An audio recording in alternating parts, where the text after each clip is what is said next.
Well, I get this question quite a lot, and I always answer with the same thing that for me, it didn't really matter what sport it was. I think I just had to do something active to be not too annoying to my parents. So they just put me in any sports club available.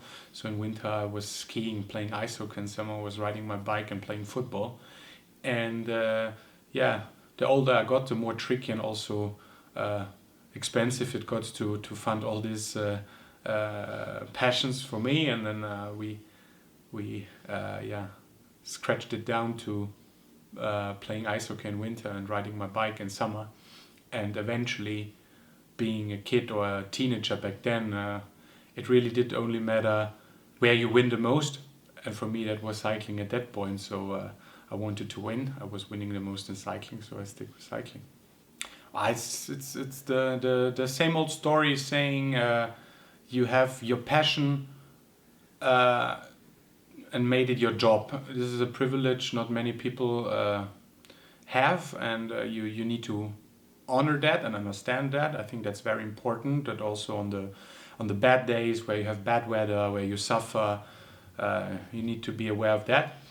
And simple facts like you can travel the world, you do something active, all the people you get to know, the countries, cultures you travel. It's I don't think there are many other jobs out there in the world that are better. On a race day, race days are always so special. Like everyone is kind of unique, but it's still the moment where you cross the line and the race is over. Whatever the race was, like was it a successful race? Did you win or you just suffer to make time limit? When you cross the line, you know you can breathe. It's done, and you can reshuffle the cards. And mostly, in most cases, tomorrow is another chance. So this is always a good or a bad, but mostly a good moment too. Mm-hmm. No, not really. I also must admit that in modern cycling it changed a bit. Like we put more and more work to the carers, also like the Swannies and also other people from the team with feeding zones throughout the race. So it's not like back in the days where you really send one back and he had to carry at least two, sometimes even three biddens per person, which made it like 20 biddens or some stupid crazy numbers. And also with kind of jackets they are preparing now where it makes it a bit easier to travel. So I can't really tell. Probably it was around 10.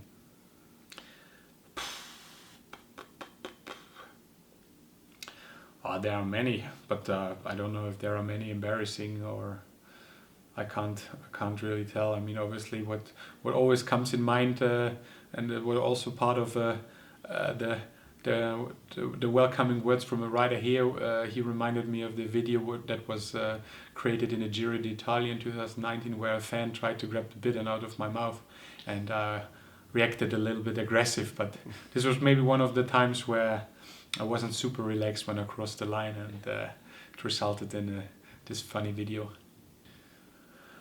I cannot live without. Oh, hard to say. I cannot name anything. Like many would probably say mobile phone or something, but I can also enjoy being away. A little bit of that. I enjoy.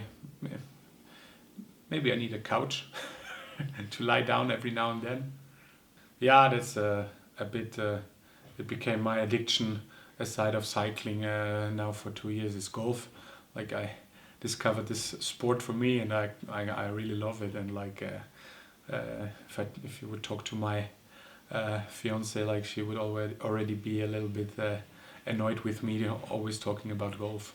Yeah, I had super great holidays after the season this year, and that opened my eyes again. That traveling around the globe without the bike is actually a very nice thing to do, and there are certainly many more countries I would love to discover, like going from the US till Japan and maybe even South America. So traveling is certainly amongst those things I really want to do more.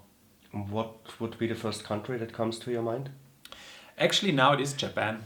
I think I like the culture, I like the food, I like the way people live and how they are, their mentality. So I really want to get into it. Like, I have been in Tokyo on a couple of occasions, but I really want to see the countryside, and that's maybe one of the things to do.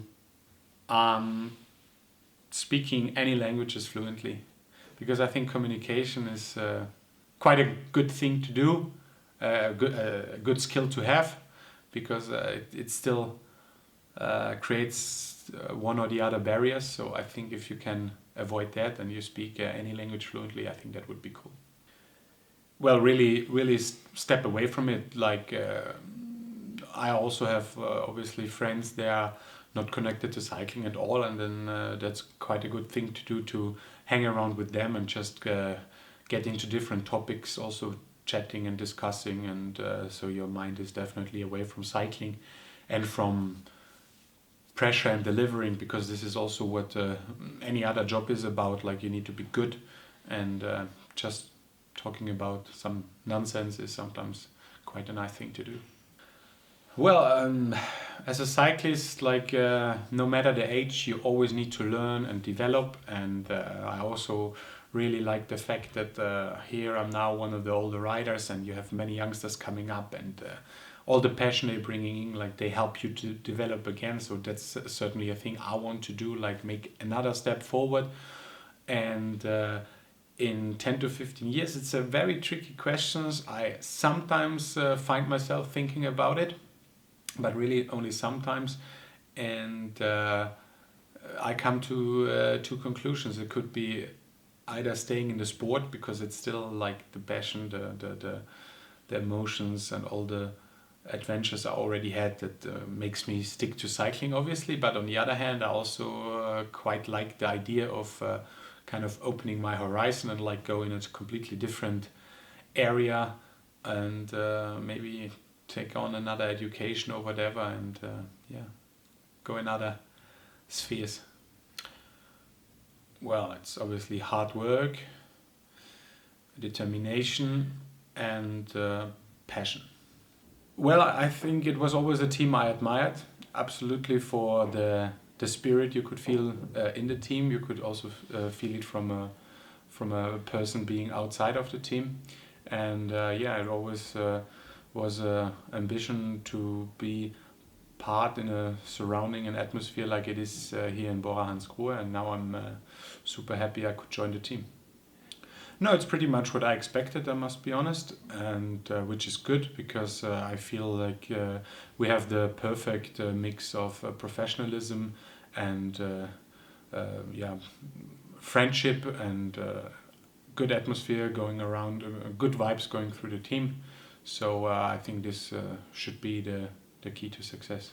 Many, like obviously I think you also shouldn't stop dreaming about having big successes on your own, although we all know that cycling is a team sport, but maybe it can happen to that one of the big monuments or Belgian classics playing my way, and I have a chance to win one of those, or a Tour de France stage. This is certainly a kid's dream, and it's still a dream of mine, and I have succeeded in that as a team already, but to do it personally, it would definitely be another thing.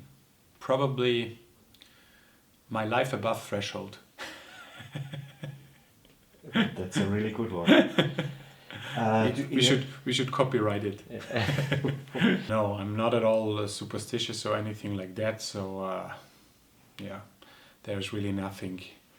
I'm always happy, of course, to have my structures, to be relaxed, to not get nervous and stressed, but sometimes I feel it's even good to get a little bit of tension, so it can go either way.